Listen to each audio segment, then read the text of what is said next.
In this video, we're going to talk about some of the best audiences to grow your business on Facebook. So we're going to talk about step one, cold prospecting audiences. Whatever the term is that you use, we're going to talk about audiences to bring new customers into your business. If that sounds like something that you're interested in, then stick around.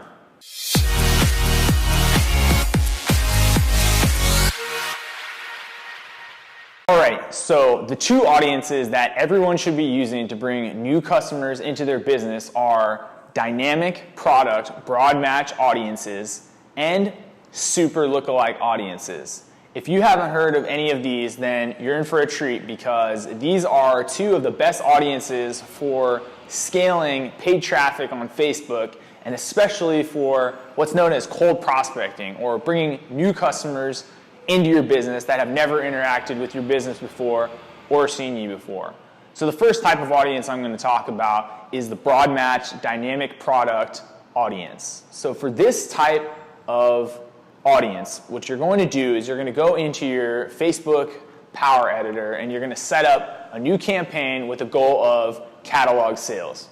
If you've never heard of this before, catalog sales allows you to use what's called a dynamic product feed to show all the different products that you might be selling in your business on one ad. So this type of ad is really good if you have an e-commerce store that sells a bunch of different types of products that you want to be able to show to a lot of different users online. What a dynamic product ad is going to do is take that feed and show the product to the user that's most likely to purchase that product.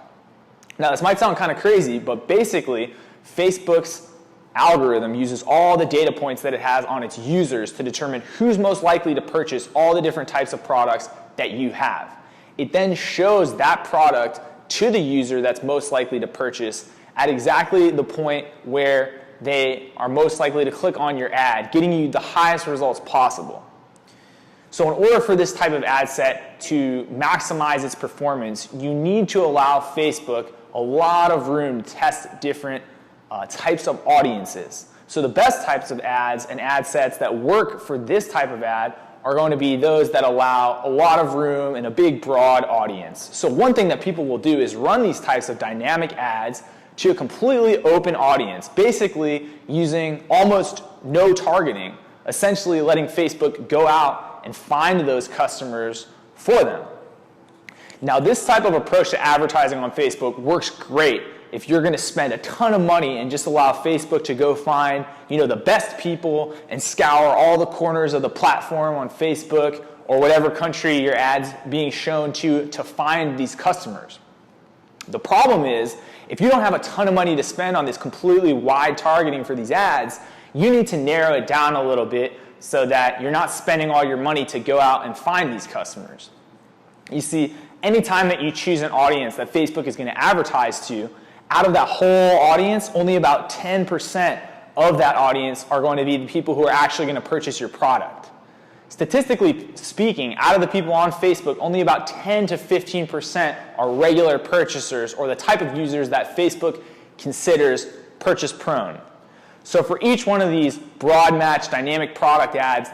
and ad sets that are running these ads that you're going to be running for your business, if you're looking at, say, 1 million people in an audience, only about 100,000 to 150,000 of those are going to be potential purchasers. So in order to find enough potential purchasers in these broad audiences, you have to actually look at a large group of people.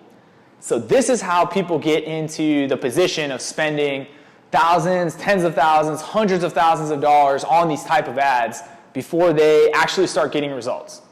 So what you want to do is you want to take some of the best characteristics of these broad match ads, which is their ability to go out and find customers all over the Facebook advertising platform, and you want to narrow down their search for those customers a little bit.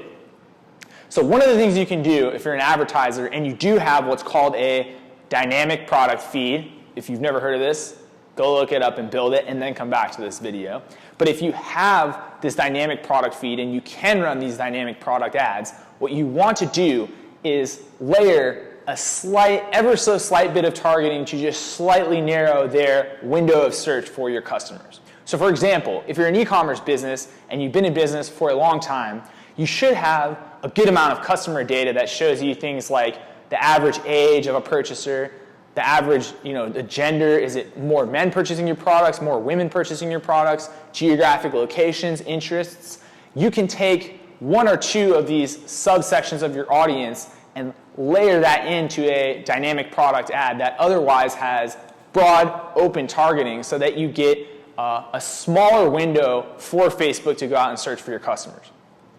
So this is a lot of information. I'm going to give you a concrete example. If you go into your Power Editor and set up a dynamic product ad, and you go in and create the audience, one easy thing you can do is simply take the 1 to 2 age ranges that have the highest percentage of purchasers in them. So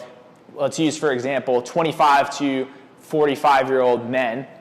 and the gender, so again, separating out men from women, and then layer in a very wide lookalike audience, like a 5 to 6% lookalike audience. So in an example of a company that sells something that's primarily purchased by 25 to 45-year-old men, you would have a 25 to 45-year-old age range. You would focus on men, and then you would layer in one of your 5 or 6% lookalike audiences. Of course, you can layer in a lookalike audience anywhere from 1% all the way up to 10%, but you want to keep in mind that the whole point of a broad match dynamic product ad is to go and search over a wide range of potential users to find those purchasers. So what you're going to want to do is make sure that you don't make it too narrow, but by layering in 1 or 2 different age demographics, potentially the most likely to purchase gender, and then a very broad 5 to 6% lookalike audience, you can have a dynamic product ad that is broad, but still not spending so much that you cannot afford to use this type of ad.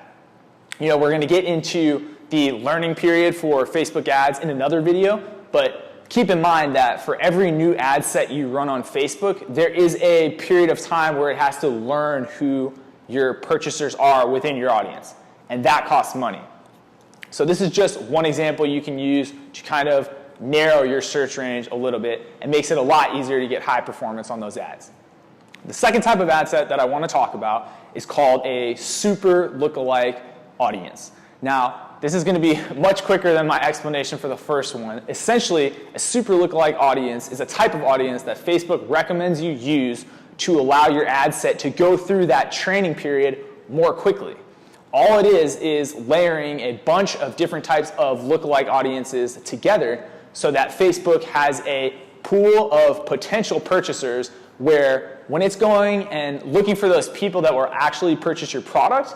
that group of people is much denser in the overall audience that Facebook is looking through. And you can imagine how this works, because if you have all of these different lookalike audiences that look like people that have purchased your product or visited your product pages or added your product to a cart, when you layer all those audiences together, you get significant overlap so that the actual purchasers that Facebook is looking for are much more densely populated within that group. And what this allows you to do is when you're running a new ad set and Facebook is trying to look for purchasers and it needs to get a certain amount of purchasers to go through its training period for the pixel, this allows it to make it through that training period much more quickly or at a lower cost to your business. Now, super lookalikes can be we can do what's called a split out, where we take all these layered lookalike audiences, and if they're performing well, we can take them and then create separate ad sets for each one of those lookalike audiences. So basically what this allows us to do is get the best of both worlds, in that we can train a set of lookalike audiences quickly and see what the results are going to be. And then in the long term, if we want to maximize the utilization of all the subgroups within those lookalike audiences, we can then split each one out into its own ad set. So those are 2 audiences that you should definitely try if you are trying to scale your business on Facebook. All right, so those are the 2 audiences you should use for finding new customers online, or what's called cold prospecting. If you like this video, make sure to subscribe and check out the channel for a bunch of other videos on paid traffic, analytics, and data-driven marketing.